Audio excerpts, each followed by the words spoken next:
Bismillahirrahmanirrahim. Assalamualaikum warahmatullahi taala wabarakatuh. Perkenalkan, nama saya Jamal Muhroji.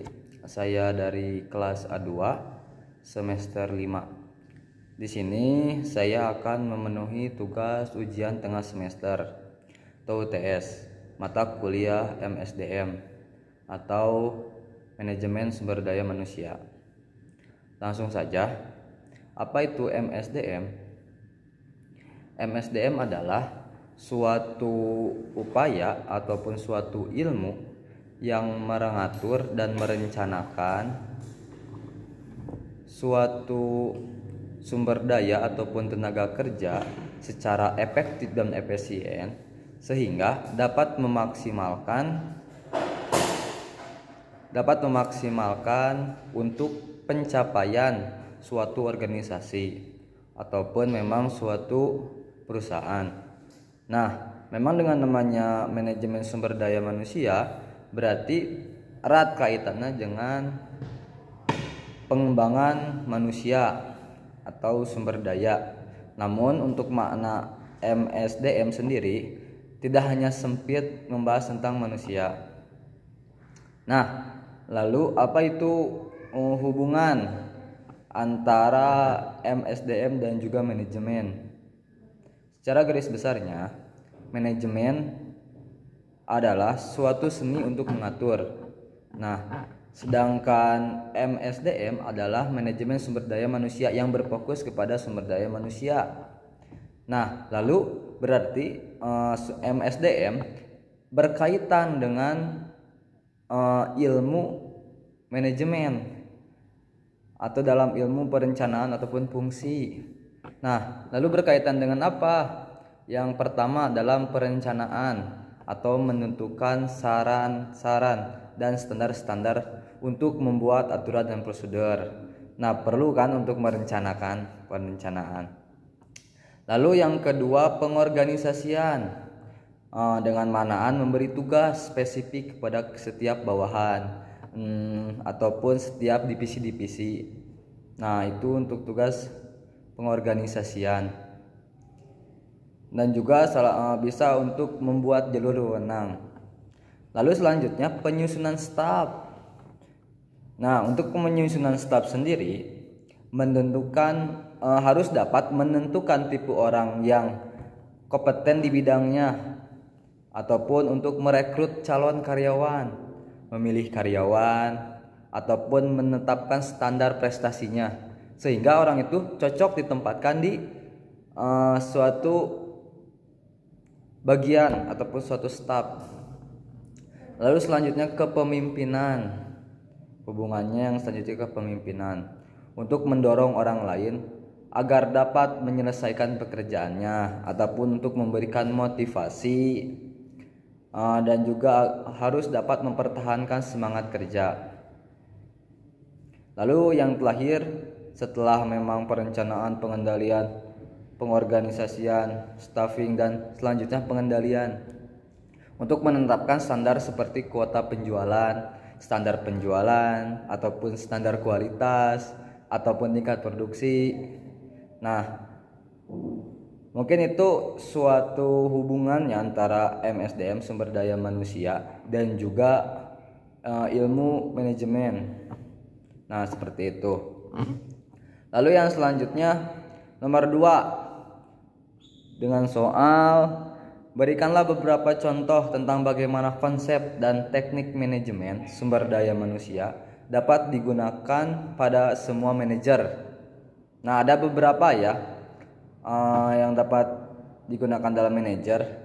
Yang pertama, 1. Melakukan analisis pekerjaan ataupun menentukan pekerjaan setiap karyawan. Ditentukan yang pertama kan, tugasnya manajer. Yang kedua, merencanakan kebutuhan tenaga kerja ataupun untuk merekrut calon karyawan. Nah, itu yang kedua. Yang ketiga, memilih calon karyawan, dipilihlah oleh manajer. Yang keempat, mengorganisasikan karyawan-karyawan baru. Selanjutnya, untuk mengatur upah dan gaji agar memberikan kompensasi kepada karyawan, maka harus dapat memberikan kompensasi untuk karyawan. Lalu yang ketiga, soal nomor 3,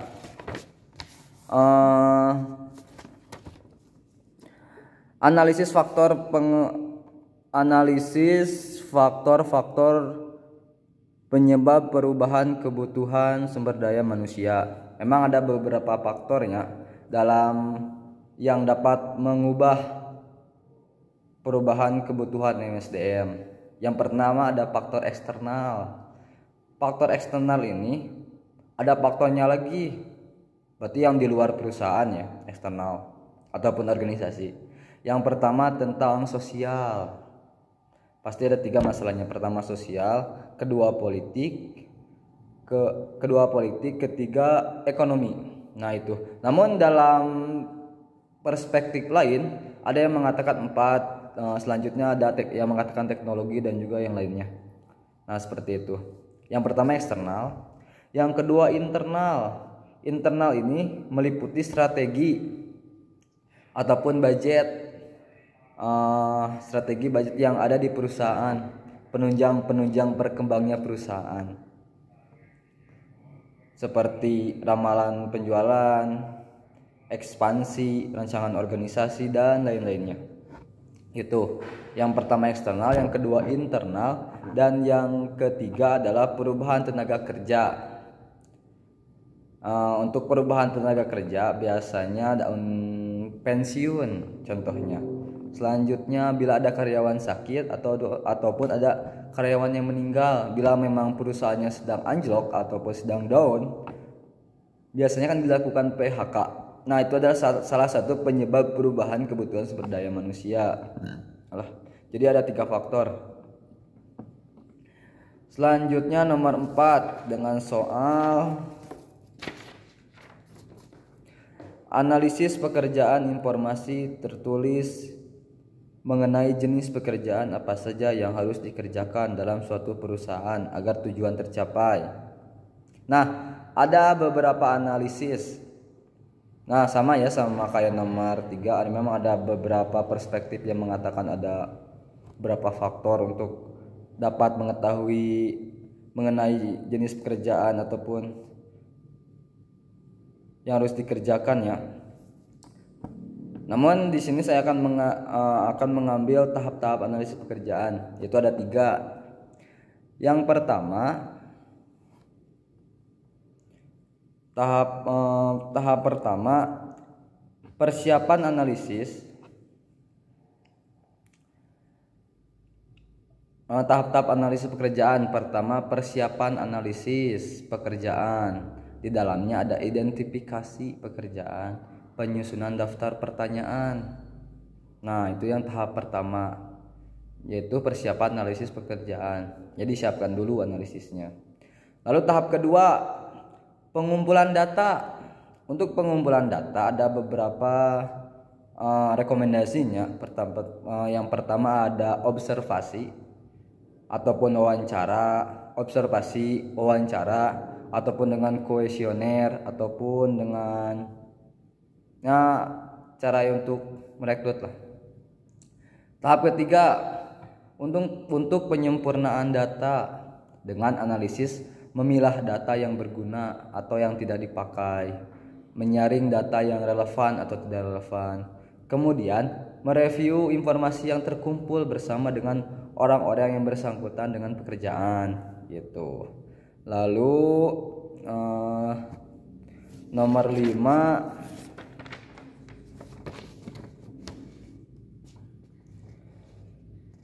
dalam apakah memang pertanyaan yang perusahaan dapat berjalan secara bagus bila sumber daya atau pekerjanya tidak mengetahui job description. Bagaimana perusahaan akan berkembang atau tidak, atau perusahaan akan maju atau tidak?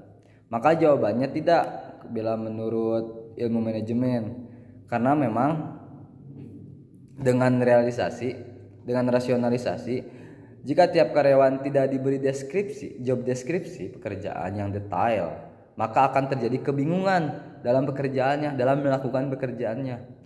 Nah, apabila ada job deskripsi pekerjaan yang detail, maka pekerjaan akan lebih teratur dan pengelolaan tanggung jawab akan tertatar sehingga perusahaan akan berhasil. Nah itu, bila memang dipikirkan dengan logika pun memang tersambungnya. Ya memang bila karyawan mengetahui job description-nya atau pekerjaannya, pasti insya Allah perusahaan akan berjalan. Emang karena kita melakukan peran dan fungsi manajemen ataupun MSDM yang berlaku. Nah, selanjutnya nomor 6, jelaskan secara singkat setiap langkah dalam proses rekrutmen dan seleksi. Nah, maka ada tahap-tahapnya untuk melakukan rekrutmen dan seleksi. Secara singkat, yang pertama, melakukan perencanaan dalam pelamaran pekerjaan. Melamar kerja. Nah, yang kedua, membangun suatu pangkalan calon untuk jabatan dengan merekrut internal ataupun dalam eksternal, entah itu memang menanyakan ke pegawai yang ada ataupun membuka lowongan pekerjaan. Nah, selanjutnya meminta karyawan mengisi formulir lamaran.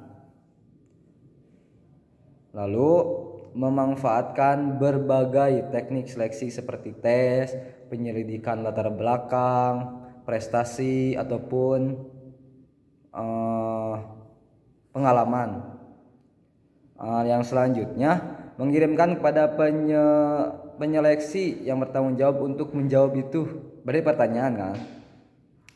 Selanjutnya yang selanjutnya meminta para calon untuk mengikuti satu atau lebih wawancara seleksi. Karena memang banyak yang bila dioper rekrutmen secara eksternal mungkin akan banyaknya emang karena secara data ataupun secara memang banyak yang membutuhkan tenaga kerja atau angka pengangguran tinggi di Indonesia, sehingga memang bila ada suatu perusahaan yang open recruitment maka akan banyak. Nah, harus dilakukan beberapa seleksi, entah itu pertama untuk kompetensinya ataupun memang latar belakangnya ataupun apapun itu. Maka dalam seleksi banyak yang harus diikuti. Lalu yang nomor 7, untuk soal nomor 7,